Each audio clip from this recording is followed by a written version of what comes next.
అమ్మవారిని కూడా దుర్గామాతను కనకదుర్గమ్మను కూడా శుక్రవారం నేను దీపం పెడతాను.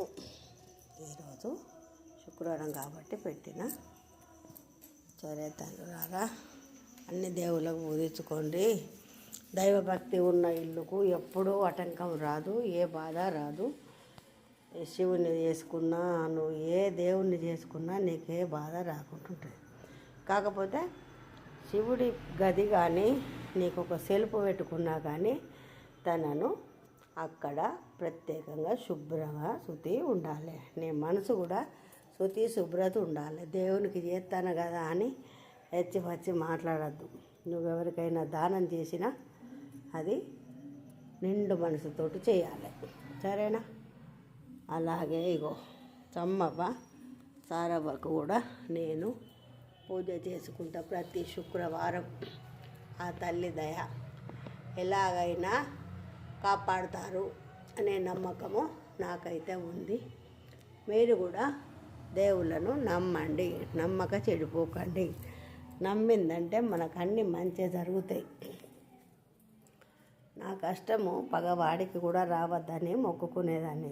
అలాంటిది దేవుడు నాకు ఏ కష్టం లేకుండా చేసిండు. నా పిల్లలందరినీ సెట్ చేసిండు. మంచిగానే అందరం ఉన్నాము.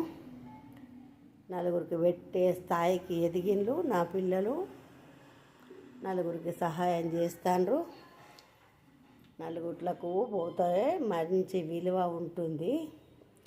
మనం నలుగుట్లకు పోతే విలువ ఆ శివయ్య ఎట్లా ఎత్తుకుంటాడో నా అనుభవంలో నేను తెలుసుకున్నాను. నేను ఏడికి పోయినా మాకు మస్తు కష్టం ఉండేది. ఆ కష్టంలో కూడా శివయ్యకు పెట్టుకొని అప్పుడు ఒక అయ్యగారు దత్తయ్య గారు అని ఉండే, మొన్ననే చనిపోయింది అయ్యగారు హుజరాబాద్లో. తను అప్పుడు నేను పోయి గిట్ల సంగతి స్వామి అని అడిగితే, అమ్మ ఏం లేదు, నువ్వు శివలింగం చేయించుకో, శివలింగం పెట్టుకో, నీకు చేయించుకునేంత శక్తి లేకుంటే తెచ్చి పెట్టుకొని ప్రతిరోజు చెంబడి నీళ్ళు పోసి హారతి ఇచ్చి దీపం ముట్టి అమ్మ అట్లా చేసుకో, నీకు పెద్ద స్థాయి కలుగుతుంది అని తను చెప్పాడు. పాపం అయ్యగారు మొన్ననే చచ్చిపోయాడు అమావాస్య రోజు. అయితే తన మాట ఎలా అయితే విన్నానో అలాగే ఆయన చెప్పినట్టే నేను చేసిన. దేవుడు నన్ను ఆయన చెప్పినట్టే లావట్టాడు. భూమి మీద ఉన్నదాన్ని పైకి లావట్టి ఒక స్థాయిలో నిలబెట్టిండు. ఈ స్థాయికి రావడానికి కారణం నాకు శివయ్య.